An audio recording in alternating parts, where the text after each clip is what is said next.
দিন প্রিয়, ইসলাম প্রিয় মুসলমান ভাইয়ারা, আজকে সময়ের সংক্ষিপ্ত পরিসরে যে বিষয়ের উপর আলোচনা করব তা হলো আমাদের নবী মুহাম্মদুর রাসূলুল্লাহ সাল্লাল্লাহু আলাইহি ওয়াসাল্লাম শেষ নবী, তারপর আর কোন নবী নেই। কোরআনে কারীমের সূরাতুল আহজাবের 40 নম্বর আয়াত আমি আপনাদের সামনে পাঠ করেছি। যে আয়াতটি আপনাদের মধ্য থেকে অধিকাংশেরই মুখস্থ বা মুখস্থ না থাকলেও প্রায় সময় আপনারা শুনে থাকেন, এমন একটি আয়াত। এই আয়াতে আল্লাহ রাব্বুল আলামিন ইরশাদ করেছেন, মা কানা মুহাম্মাদুন আবা আহাদিন মির রিজালিকুম, মুহাম্মদ রাসূলুল্লাহ সাল্লাল্লাহু আলাইহি ওয়াসাল্লাম তোমাদের মধ্য থেকে কোন প্রাপ্তবয়স্ক বালেগ পুরুষের পিতা নন। ওয়ালাকিন রাসূলুল্লাহ, তবে তিনি আল্লাহর রাসূল ছিলেন। ওয়া খাতামান নাবিয়্যিন, এবং তিনি শেষ নবী। ওয়া কানা আল্লাহু বিকুল্লি শাইইন আলিমা, সর্ব বিষয়ে আল্লাহ তাআলার জানা আছে, আল্লাহ তাআলা জ্ঞাত। আপনারা জেনে থাকবেন মুহাম্মদুর রাসূলুল্লাহ সাল্লাল্লাহু আলাইহি ওয়াসাল্লামের 4 জন পুত্র সন্তান ছিলেন, কিন্তু তারা প্রত্যেকেই শৈশবেই ইন্তেকাল করেছেন। এই কারণে কোন সন্তান যেহেতু যৌবনে পদার্পণ করেননি, প্রাপ্তবয়স্ক হননি, তার আগেই দুনিয়া ছেড়ে চলে গেছেন, সেই দিকে ইঙ্গিত করার জন্য আল্লাহ রাব্বুল আলামিন বললেন যে মুহাম্মদুর রাসূলুল্লাহ সাল্লাল্লাহু আলাইহি ওয়াসাল্লাম তোমাদের কোন প্রাপ্তবয়স্ক পুরুষের পিতা নন। তাহলে উনি কি আল্লাহর রাসূল এবং শেষ নবী, আল্লাহর রাসূল এবং শেষ নবী। হাদিসের আলোকে আমরা গত সপ্তাহে জেনেছি যে মুহাম্মদুর রাসূলুল্লাহ সাল্লাল্লাহু আলাইহি ওয়াসাল্লাম শ্রেষ্ঠ নবী কিভাবে। আজকে জানবো মুহাম্মদুর রাসূলুল্লাহ সাল্লাল্লাহু আলাইহি ওয়াসাল্লাম শেষ নবী কিভাবে।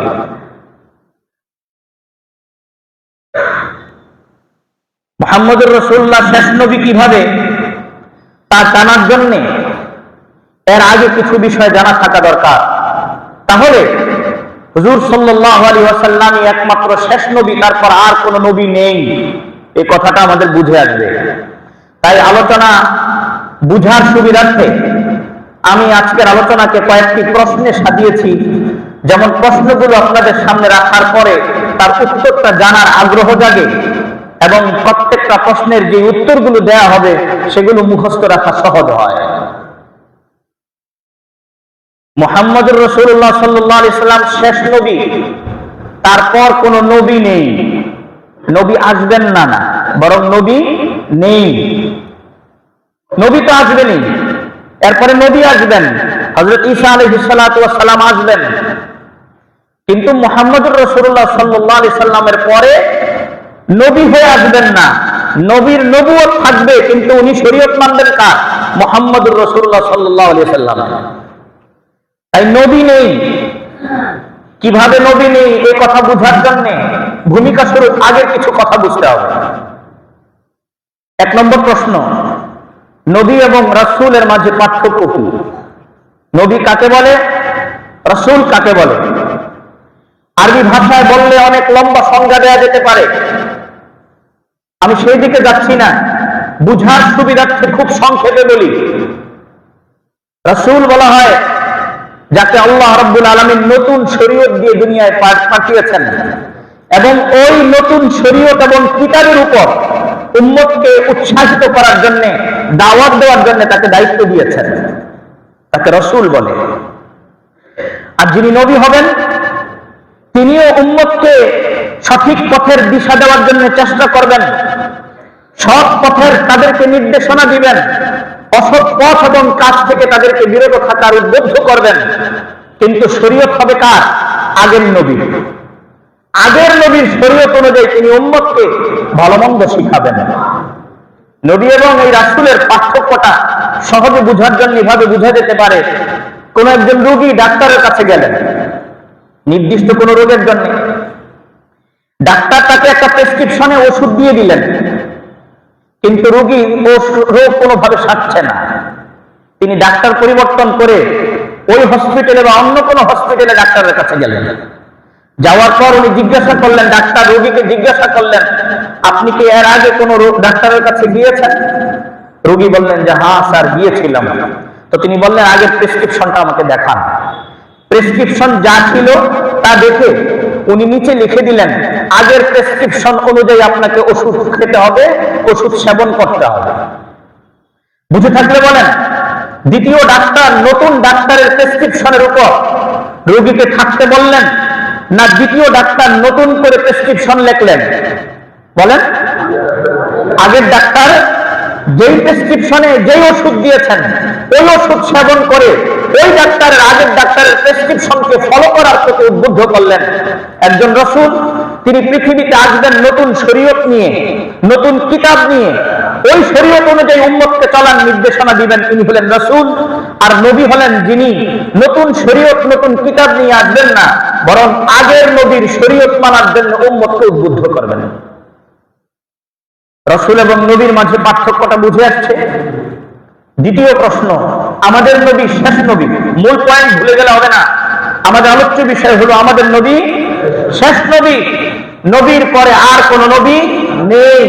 আমাদের নবীর পরে কোন নবী নেই, আসবে না। না, আমাদের নবীর পরে কোন নবী নেই।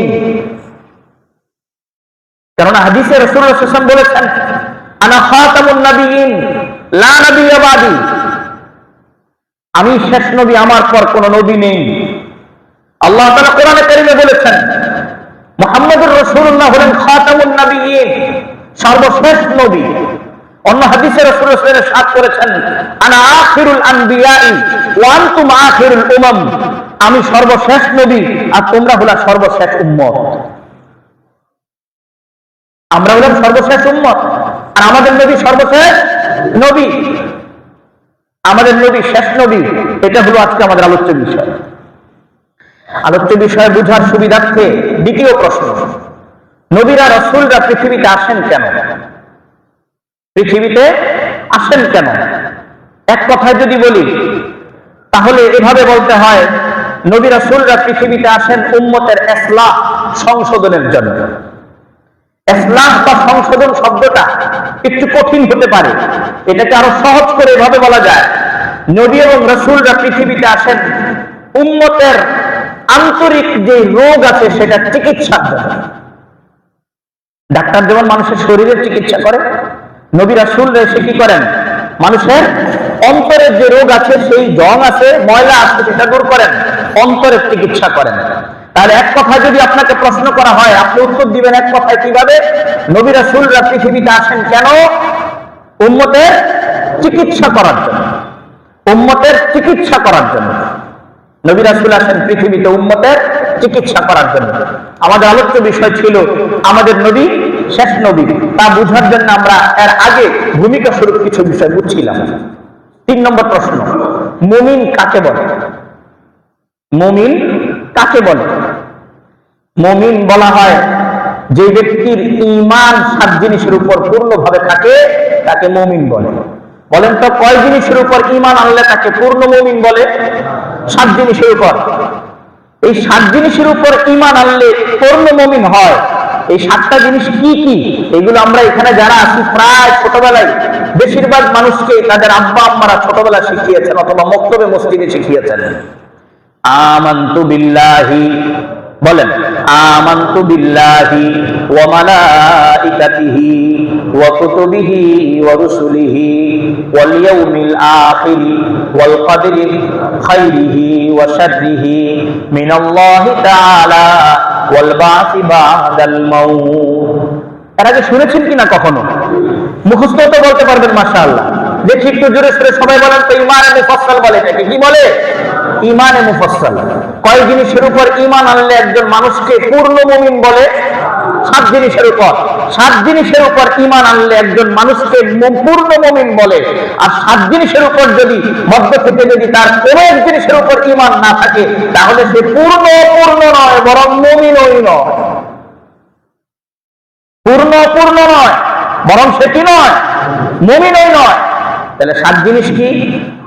আমানতু বিল্লাহি ওয়া মালাইকাতিহি ওয়া কুতুবিহি ওয়া রুসুলিহি ওয়াল ইয়াউমিল আখির ওয়াল কদরি খাইরিহি ওয়া শাররিহি মিনাল্লাহি তাআলা ওয়াল বা'থি বা'দাল মাউত।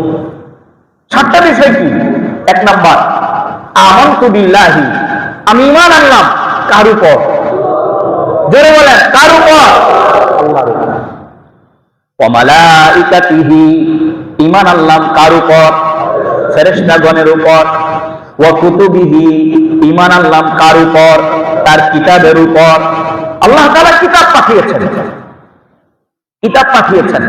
এর মধ্যে থেকে চারটা কিতাব হলো বড় কিতাব, আর বাকিগুলো সহিফা পাঠিয়েছেন আল্লাহ তাআলা। 104 খানা কিতাব পাঠিয়েছেন। আপনি যখন বলছেন যে আমানতু বিল্লাহি ওয়া মালাইকাতিহি ওয়া কুতুবিহি, তো কুতুবিহি দ্বারা উদ্দেশ্য হলো আমি আল্লাহর প্রেরিত সমস্ত কিতাবের উপর ঈমান আনছি।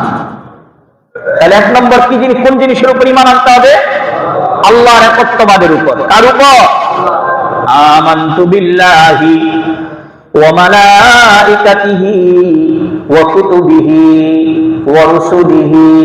আল্লাহ তাআলা পৃথিবীতে যত নবী রাসূলগণ পাঠিয়েছেন, যত নবী রাসূলগণ পাঠিয়েছেন, সবার উপর ঈমান আনলে তারপরে পূর্ণ মুমিন হবে। একজনকেও যদি অস্বীকার করে তাহলে সে মুমিন হতে পারবে না।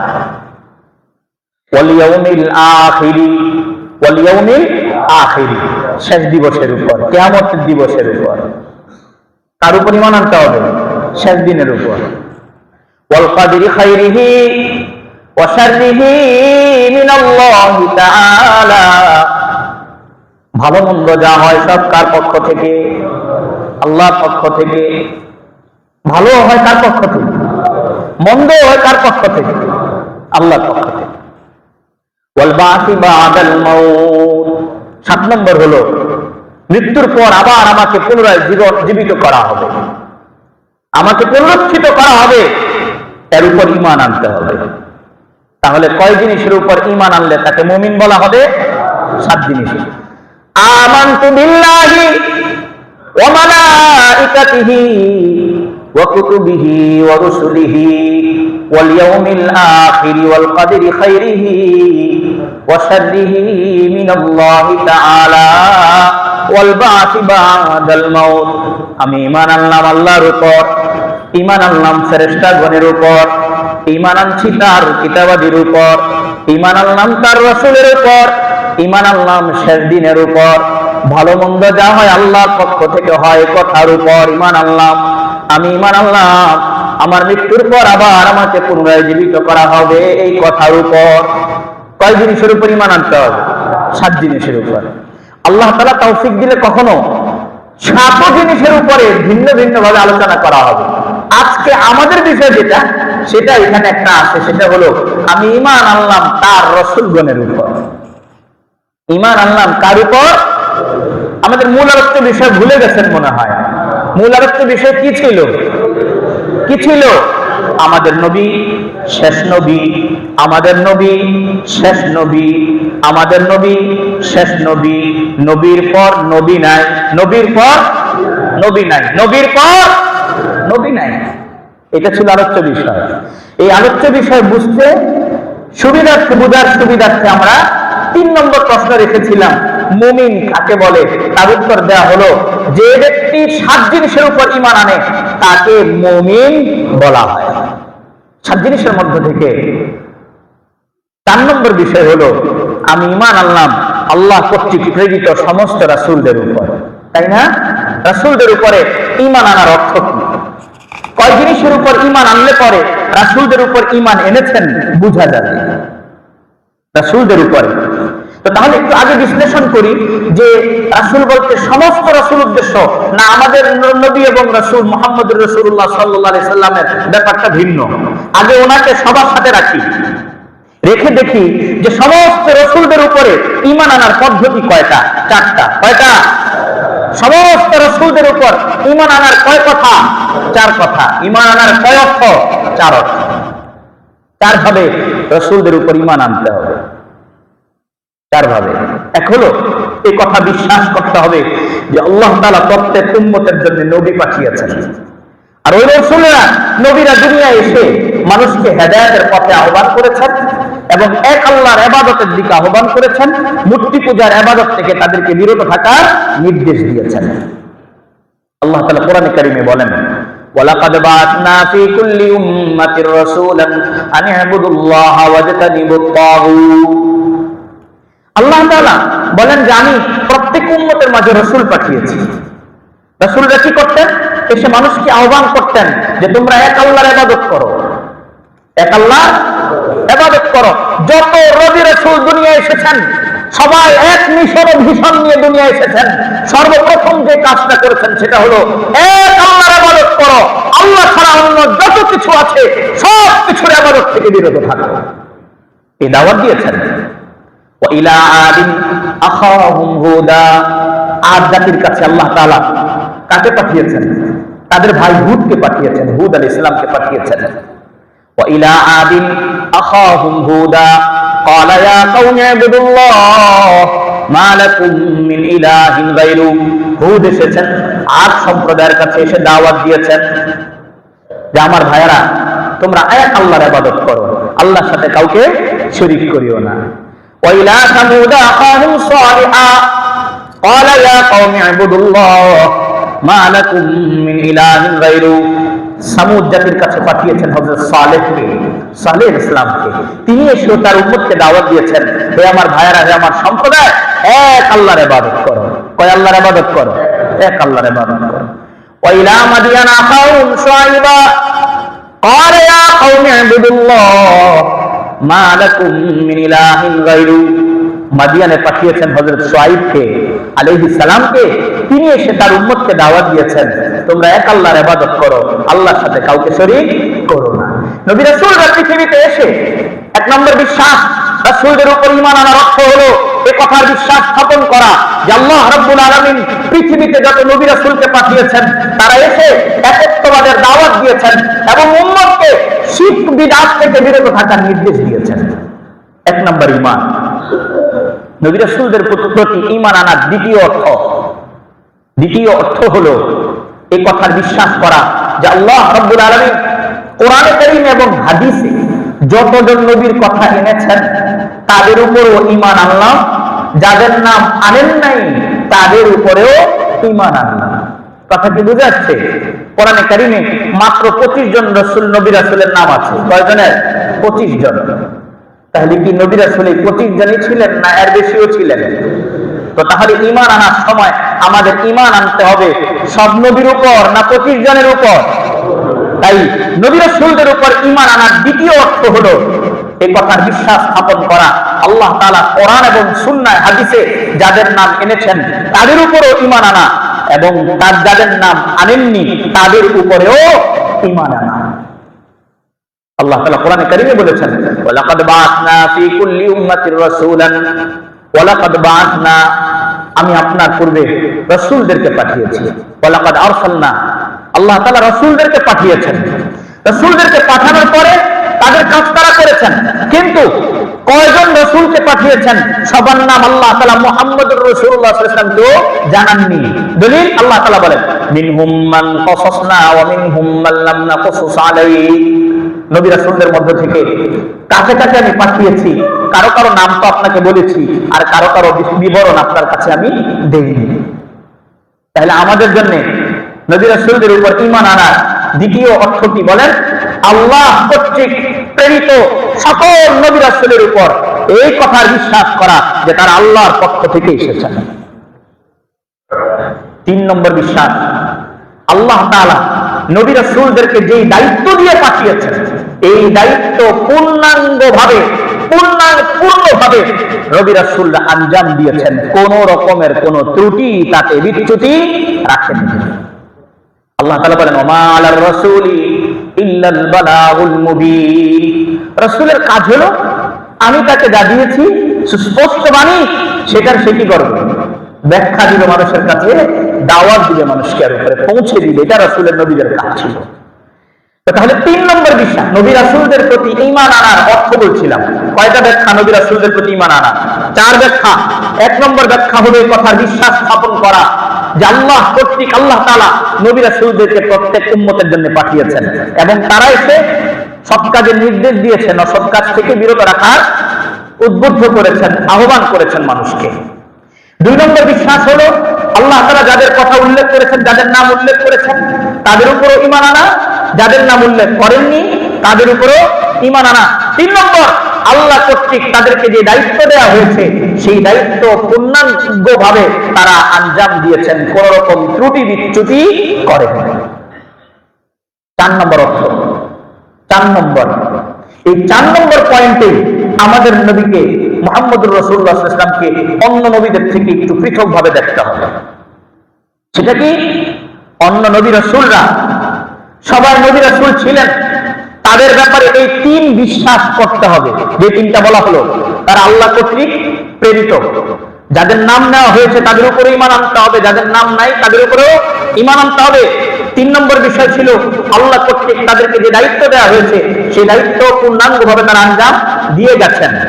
4 নম্বর বিষয় হলো আমাদের নবীর ব্যাপারে ভিন্ন একটা বিশ্বাস। আমাদের নবীর ব্যাপারে ওই 3 বিশ্বাস করার পরে 4র্থ বিশ্বাস হলো হুয়া আখিরুল আনবিয়াই হুয়া খাতামুন নাবিয়্যিন লা নাবিয়্যা বাদাহু, তিনি সর্বশেষ নবী, তারপর আর কোন নবী নেই। তাহলে বলেন, সমস্ত নবী রাসূলদের ব্যাপারে আমাদের নবী সহ কয়টা বিশ্বাস করতে হবে? কয় জিনিসের উপর ঈমান আনতে হবে? 3টা। আর আমাদের নবীর উপর ভিন্নভাবে আরেকটা পয়েন্টের উপর ঈমান আনতে হবে। সেটা কি? তিনি সর্বশ্রেষ্ঠ নবী। তাহলে আমার প্রশ্নের উত্তর আপনারা দিবেন। কোন ব্যক্তি বলল যে যাই নবীর কথা কোরআনে উল্লেখ আছে আমি শুধু তাদেরকে মানবো, অন্যদেরকে মানবো না, ঈমান থাকবে? কেন থাকবে না? ঈমান মুমিন হওয়ার জন্য যে 7 বিষয়ের উপর ঈমান আনার কথা ছিল, তার মধ্যে হতে 4র্থ বিষয় ছিল আল্লাহ কর্তৃক প্রেরিত সমস্ত নবী রাসূলের উপর ঈমান আনা। সেই আল্লাহ কর্তৃক প্রেরিত সমস্ত নবী রাসূলের উপর ঈমান না আনার কারণে মুমিন হতে পারবে না। এখন কেউ যদি বলে আমি অমুক নবীকে মানি, অমুককে মানি না, ঈমান থাকবে? কেউ যদি বলে যে আল্লাহ কর্তৃক তিনি প্রেরিত নন, তো তাহলে তার ঈমান থাকবে? থাকবে না। কেউ যদি বলেন যে অমুক নবী তার দায়িত্ব পূরণে অবহেলা করেছেন, ঈমান থাকবে? থাকবে না। ঠিক আগের 3 পয়েন্টে কেউ অস্বীকার করলে যেমন তার ঈমান থাকে না, 4র্থ পয়েন্টে কেউ যদি বলে যে মুহাম্মদুর রাসূলুল্লাহ শেষ নবী নন, ওনার পরে কেউ আসবে নবী হিসেবে, ওনার পরেও নবী আছে, তাহলে তারও ঈমান থাকবে না। কথাটা কি বুঝে আসছে? যুক্তির আলোকে বুঝতে হবে। কোরআন হাদিস তো আছে, আমরা শুনে আসছি সমানে, কিন্তু কোরআনের সাথে আমাদের সেই সম্পর্ক, হাদিসের সাথে সেই ধরনের সম্পর্ক না থাকার কারণে অনেকগুলো জিনিস আমাদের কাছে উপলব্ধি হয় না, বুঝে আসে না। এই কারণে আমি আজকের আলোচ্য বিষয় নবীর পরে নবী নেই এই কথাটাকে বোঝানোর জন্য তার পূর্বে 3টা প্রশ্ন করলাম। 1 নম্বর প্রশ্ন, নবী রাসূলরা কেন, নবী রাসূল কাকে বলে? 2 নম্বর প্রশ্ন, নবী রাসূলদের পৃথিবীতে আগমনের উদ্দেশ্য কি? 3 নম্বর, মুমিন, খাঁটি মুমিন কাকে বলে? খাঁটি মুমিন কাকে বলে? 7 গুণ যার ভিতরে থাকবে তাকে কি বলা হবে? খাঁটি মুমিন বলা হবে। 7 বিষয়ের উপর যে ঈমান আনবে তাকে খাঁটি মুমিন বলা হবে। ওই 7 বিষয়ের মধ্য থেকে 4র্থ বিষয় যেটি, সেটি হলো আল্লাহ কর্তৃক প্রেরিত সমস্ত নবী রাসূলের উপর ঈমান আনা। নবী রাসূলের উপর ঈমান আনার 4 কথা, 4 কথার মধ্য থেকে প্রত্যেক কথা যে পুঙ্খানুপুঙ্খভাবে মানবে সেই শুধু মুমিন হতে পারবে, নতুবা মুমিন হতে পারবে না। তাহলে বলেন, আমাদের নবীর ব্যাপারে প্রথম ধারণা আমাদের কি হতে হবে? আল্লাহ কর্তৃক প্রেরিত। আমাদের নবীর ব্যাপারে দ্বিতীয় ধারণা আমাদের কি হতে হবে? তার নাম উল্লেখ আছে কোরআনে, তা মানতে হবে। না যাদের নাম তাদেরকেও মানতে হবে। 3 নম্বর, আল্লাহ কর্তৃক তাদেরকে যে দায়িত্ব দেওয়া হয়েছে পুঙ্খানুপুঙ্খভাবে তারা এই দায়িত্ব আঞ্জাম দিয়ে গেছেন, কোন রকম ত্রুটি বিচ্যুতি করে যাননি। 4 নম্বর, শুধু আমাদের নবীর ব্যাপারে এই বিশ্বাস স্থাপন করতে হবে যে তিনি সর্বশেষ নবী, তারপর আর কোন নবী নেই।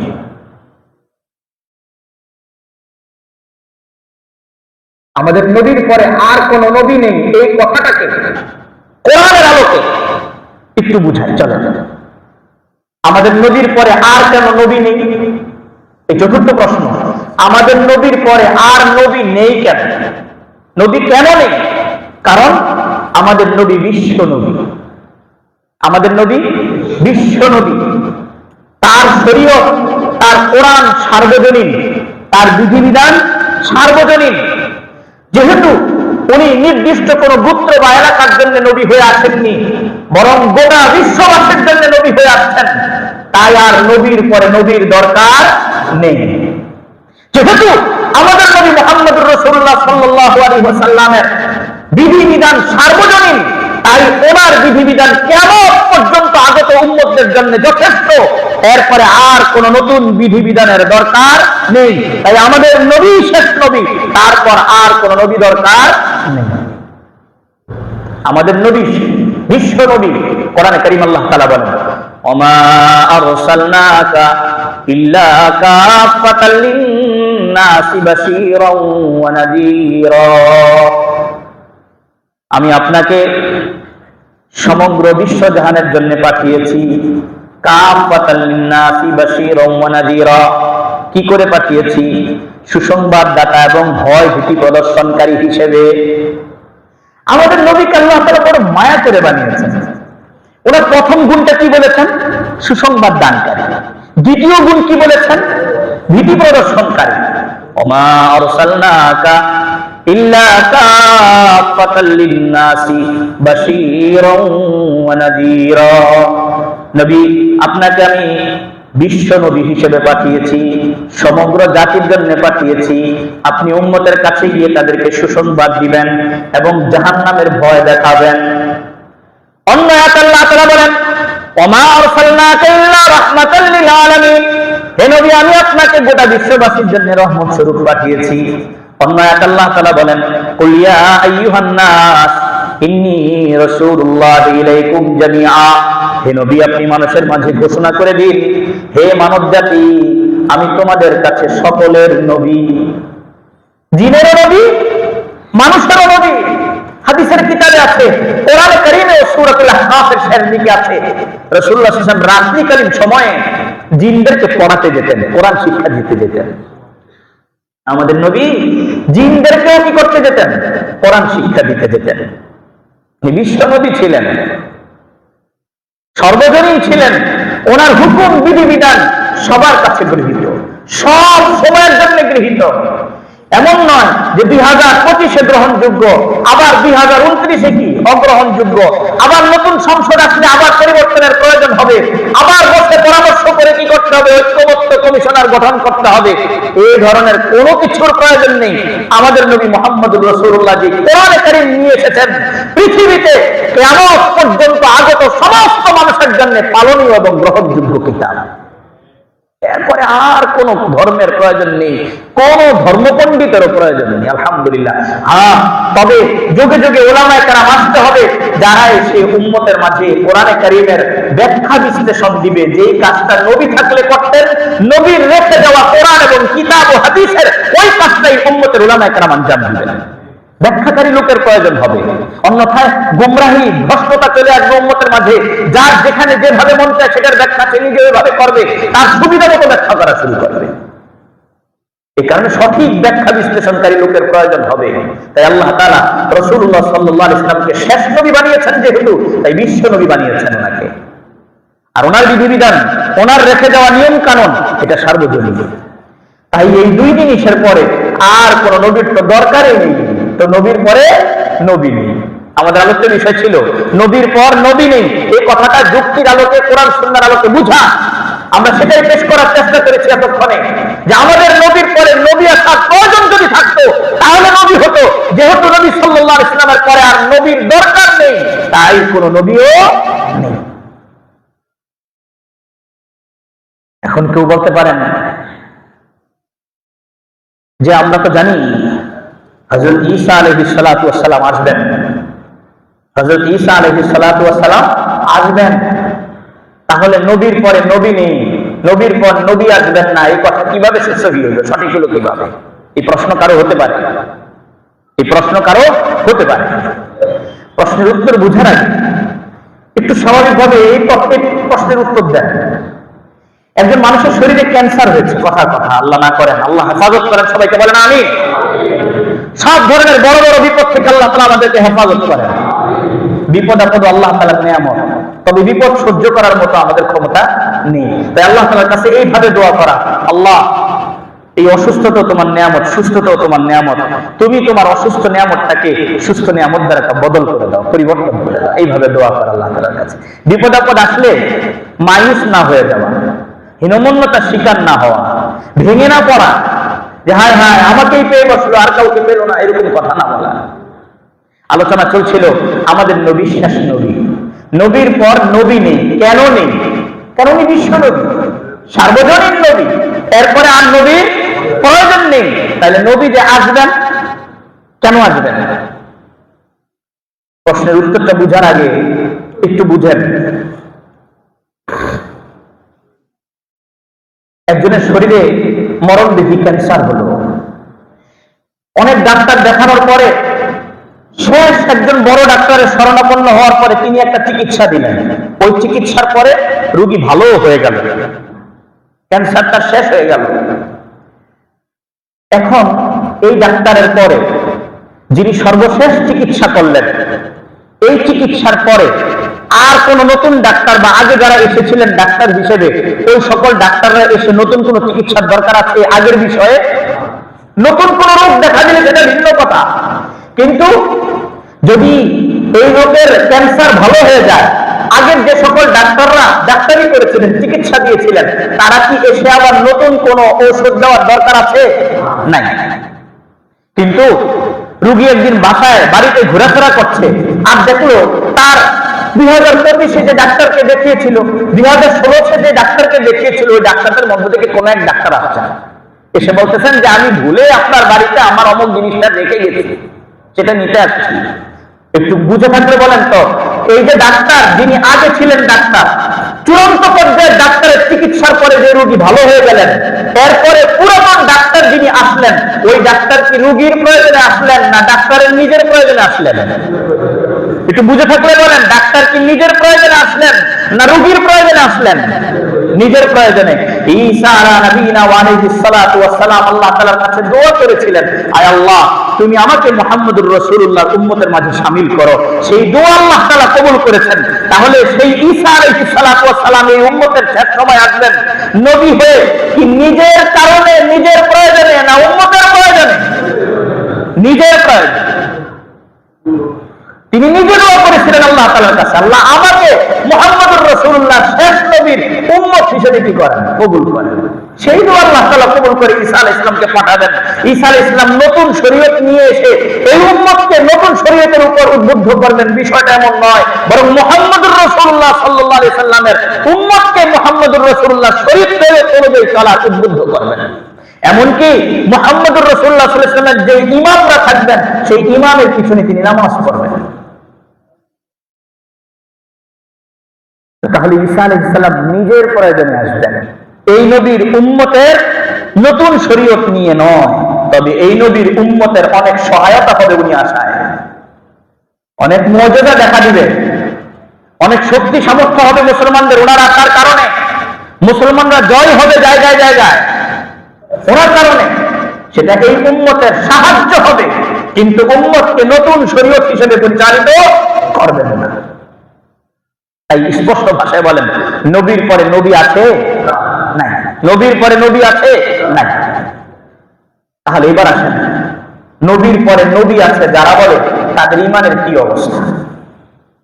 আমরা তো আগেই বলেছি, আমরা নিজেরাই তো বললাম, আপনারা বললেন যে নবীর পরে কেউ যদি নবী বলে যে আমাদের নবী মুহাম্মদুর রাসূলুল্লাহ সাল্লাল্লাহু আলাইহি ওয়াসাল্লামের পরেও আরো কেউ নবী হতে পারে, যদি কেউ বলে, তাহলে তার ঈমান থাকবে? এই কথা বলতে আসতে বললে বোঝা যাবে যে আপনি কনফিউজ এই ব্যাপারে। কারো যদি সন্দেহ থাকে কাফেরকে কাফের বলতে, তাহলে তার ঈমানও প্রশ্নবিদ্ধ হবে। বলেন, নবীর পরে নবী আছে? কেউ যদি বলে নবীর পরে নবী আছে, তার ঈমান থাকবে? কেন বলা হলো যে আমাদের নবীর পরেও কেউ নবী আছে? কেন বলা হলো? প্রেক্ষাপট কি? আজকে 2025, 1971 এদের স্বাধীন হলো পাকিস্তান থেকে, পাকিস্তানের হানাদার বাহিনী থেকে এদের স্বাধীনতা অর্জন করলো 1971। 26শে মার্চ আমাদের স্বাধীনতা দিবস। পাকিস্তানের হানাদার বাহিনী থেকে আমরা স্বাধীনতা অর্জন করলাম 1971-এ, কিন্তু পাকিস্তান হিন্দুস্তান থেকে স্বাধীনতা অর্জন করেছে 1947-এ। সেই 1947-এই 15ই আগস্ট এটা হিন্দুস্তানের স্বাধীনতা দিবস। কেন? কারণ হলো যে ওই একই দিনে ব্রিটিশদের হস্তক্ষেপ থেকে, তাদের অধীন থেকে স্বাধীনতা অর্জন করেছিল হিন্দুস্তান। এ কারণে এর আগে ব্রিটিশরা এই দেশে আসার আগে প্রায় 800 বছর মুসলমানরা রাজত্ব করেছিলেন। মুসলমানের রাজত্বকে নস্যাৎ করার জন্য ব্যবসার নামে এ দেশে ঢুকে পড়েছিল কারা? ইংরেজরা ঢুকে পড়েছিল ব্যবসার নামে। ঢুকে 100 বছরের মাথায় মুসলমান রাজাদেরকে হত্যা করে, শহীদ করে তাদের থেকে ক্ষমতা ছিনিয়ে নেওয়া হয়েছিল, এবং তারপরে তারা তাদের শাসন ব্যবস্থা শুরু করেছে, শাসন ব্যবস্থা কায়েম করেছিল। সেই শাসন ব্যবস্থা থেকে পরিত্রাণের জন্য তৎকালীন বীর পুরুষ হযরত শাহ আব্দুল আজিজ মুহাদ্দিস দেহলভী রাহমাতুল্লাহ আলাইহি 1803-এ ঐতিহাসিক বিপ্লবী ফতোয়া দিয়েছিলেন যে হিন্দুস্তান আজ থেকে দারুল হরব হয়ে গেছে, শত্রু কবলিত এলাকা। এই ফতোয়ার মাধ্যমে শাহ আব্দুল আজিজ মুহাদ্দিস দেহলভী রাহমাতুল্লাহ আলাইহি মুসলমানদেরকে দুইটা মেসেজ দিয়েছিলেন, হয়তো তোমরা ইংরেজদের বিরুদ্ধে জিহাদে নামো, অথবা তোমরা দেশ ছেড়ে অন্যত্রে চলে যাও, হিজরত করো। এই দুই মেসেজ দিয়েছিলেন।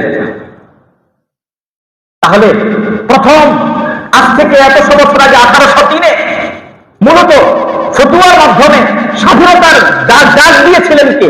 হযরত শাহ আব্দুল আজিজ মুহাদ্দিস দেহলভী রাহমাতুল্লাহ আলাইহি। শাহ আব্দুল আজিজ মুহাদ্দিস দেহলভী রাহমাতুল্লাহ আলাইহি ফতোয়া দিয়েছিলেন যে ইংরেজদের বিরুদ্ধে জিহাদ করো। কি করো? জিহাদ করো। এর পরের কথাটা বোঝার জন্য একটা ছোট কায়দা বুঝতে হবে, নিয়ম বুঝতে হবে। সেটা হলো নবীর পরে নবী আসতেন কেন, নবীর পরে রসুলের পর রসুল আসতেন কেন, আগের নবী রাসূলদের যে শরীয়ত ছিল, বিধিবিধান ছিল, সেটাকে বাদ দিয়ে নতুন নিয়ম কানুনের উপর মুসলমানদেরকে উদ্বুদ্ধ করার জন্য আসতেন। এই কথাটা আবার ইংরেজদের জানা ছিল। ইংরেজদের এই কথাটা জানা ছিল যে চলমান যে নবী, যেই বিধান এখন চলছে, সেটা থেকে উম্মতকে বাঁচানোর জন্য, বিরত রাখার জন্য কি করতে হবে? আরেকজন নবী আসতে হবে। এটা কে জানতো? ইংরেজরা জানতো। কিন্তু এই কথা জানতো না যে আমাদের নবীর পর আর কোন নবী আসার সুযোগ নাই। শাহ আব্দুল আজিজ মুহাদ্দিস দেহলভী রাহমাতুল্লাহ আলাইহি 1803-এ যখন এই বিপ্লবী ফতোয়া দিলেন যে এখন থেকে হিন্দুস্তান শত্রু কবলিত দেশ, তোমাদের উচিত হবে এদের বিরুদ্ধে হয়তো জিহাদ করো অথবা কি করো? হিজরত করো। এই স্বাধীনতা আন্দোলনের ডাক দেওয়ার পরে মুসলমান যখন জিহাদের ময়দানে ঝাঁপিয়ে পড়ল, ইংরেজরা মুসলমানদেরকে জিহাদ থেকে বিরত রাখার জন্য নতুন একজন নবীর আবির্ভাব ঘটানোর মনোভাব তৈরি করল। কেননা যেহেতু শাহ আব্দুল আজিজ মুহাদ্দিস দেহলভী রাহমাতুল্লাহ আলাইহির ফতোয়ার মাধ্যমে গোটা মুসলিম তখন কি হয়েছিল? ইংরেজদের বিরুদ্ধে জিহাদের ময়দানে ঝাঁপিয়ে পড়েছিল। সেই জিহাদকে হারাম করার জন্য হুজুর সাল্লাল্লাহু আলাইহি ওয়াসাল্লাম বলে গেছেন, আল জিহাদু মাদিন ইলা ইয়াউমিল কিয়ামাহ, জিহাদ চলমান থাকবে কোন পর্যন্ত? কিয়ামত পর্যন্ত। আগেও ছিল, এখনো আছে, কিয়ামত পর্যন্ত থাকবে। কেউ যদি জিহাদকে অস্বীকার করে তার ঈমান থাকবে না। কেননা জিহাদের উপরে কোরআনে কারীমে অসংখ্য গণিত আয়াত আছে। কিন্তু আমি শুরুতেই বলেছিলাম যে জিহাদ মানে সন্ত্রাস নয়, জঙ্গি নয়, এটার মিসইউজ করা হয়। এ কারণে মূলত আমরা ভয় পাই জিহাদের কথা শুনলে। জিহাদ এমন জিনিস নয় যে যত্রতত্র যখন তখন যার মন চায় জিহাদের ডাক দিয়ে বসবাস, সেটা জিহাদ হয়ে যাবে, বিষয়টা এমন নয়। যারা জিহাদের মিসইউজ করে এবং যখন তখন জিহাদের ডাক দিয়ে বসে, এটা জিহাদ নামে ইসলাম নয়, বরং জিহাদ নামে সন্ত্রাস। কিন্তু শাহ আব্দুল আজিজ মুহাদ্দিস দেহলভী রাহমাতুল্লাহ আলাইহি যে ফতোয়া দিয়েছিলেন যে এখন থেকে তোমরা ইংরেজদের বিরুদ্ধে জিহাদের ময়দানে ঝাঁপিয়ে পড়ো, সেই জিহাদকে হারাম করতে হবে। ইংরেজদের মাথায় আসলো আমরা একজন নতুন নবী আবির্ভাব ঘটাই, যে নবী এসে তার শরীয়তে ঘোষণা দিবে যে জিহাদ হারাম। জিহাদ কি? হারাম। উম্মতে মুহাম্মাদিন নবী বলে গেছেন সাল্লাল্লাহু আলাইহি ওয়াসাল্লাম, জিহাদ কিয়ামত পর্যন্ত চলমান থাকবে। এমন একজন নবী আসতে হবে এখন যে সে ঘোষণা দিবে যে এখন থেকে জিহাদ কি হয়ে গেল? রহিত হয়ে গেল, জিহাদের বিধান আর থাকবে না। তাই জিহাদ হারাম। একজন নবীর দরকার। তাই তারা অনেক মেহনত করে 1803-এর ফতোয়ার পরে, আব্দুল আজিজ মুহাদ্দিস দেহলভী রহমাতুল্লাহর ঐতিহাসিক বিপ্লবী ফতোয়ার পরে 1889 ঈসাই সনে তখন এই আহমদিয়া মুসলিম আপনার এই তথাকথিত যেই নবী কাদিয়ানী তার আবির্ভাব ঘটলো। সে এসে নবুয়তের দাবি করলো, আর প্রথম তার নবুয়তের প্রথম যে রুলস সে জারি করলো সেটা হলো এখন থেকে আর জিহাদ চলমান থাকবে না, জিহাদ হারাম। তাহলে বুঝে থাকলে বলেন, মির্জা গোলাম আহমদ কাদিয়ানী আল্লাহ কর্তৃক প্রেরিত নবী না ইংরেজদের প্রোডাক্ট? তাকে নবী মানলে ঈমান থাকবে? থাকবে। তাকে বানানো হয়েছিল নির্দিষ্ট একটা উদ্দেশ্যে। সে অসংখ্য গণিত বিধিবিধানের ভিতরে হাত দিয়েছে উম্মতে মুহাম্মাদীর, এবং জায়গায় জায়গায় পরিবর্তন সাধন করেছে এবং বায়াত গ্রহণ করিয়েছে মুসলমানদেরকে তার হাতে, যে যারা আমার হাতে বায়াত করবে, যারা বায়াত হবে তারা জান্নাতে। সে নিজেই তো জাহান্নামী, আরেকজনকে জান্নাতে নিবে কি করে? আমি কি বুঝাতে পেরেছি? মুসলিমানে কারাম, সাবধান থাকতে হবে, হুঁশিয়ার থাকতে হবে। এক কথা, এক স্লোগান, স্পষ্ট ভাষণ, সেটা হলো নবীর পর কোন নবী নেই। কেন? আমাদের নবী মুহাম্মদুর রাসূলুল্লাহ বিশ্ব নবী, সর্বজনীন নবী, উনি শেষ নবী, ওনার পর আর কোন নবীর দরকার নেই, তাই নবীও নাই। যারা নবীর দাবি করবে তারা কাফের। এই ফতোয়া যদি সংসদে পাস হয় তবুও কাফের, সংসদে যদি পাস না হয় তবুও কাফের। কেউ যদি স্বীকার করে তবুও কাফের, কেউ যদি স্বীকার না করে তবুও কাফের। প্রশাসনিক ব্যক্তিরা যদি স্বীকার করে তবুও কাফের, প্রশাসনিক ব্যক্তিরা যদি অস্বীকার করে তবুও কাফের, গোটা বিশ্বের মুসলমান যদি স্বীকার করে তবুও কাফের, অস্বীকার করে তবুও কাফের। আল্লাহ রাব্বুল আলামিন আমাদেরকে আমাদের নবী শেষ নবী এই কথার উপর মজবুতির সাথে বুঝে শুনে এর উপর অনরটল অবিচল থাকার তৌফিক দান করেন। আমিন। ওয়া আখিরু দাওয়ানা আনিল হামদুলিল্লাহি রাব্বিল আলামিন। যারা সুন্নাত পড়েনি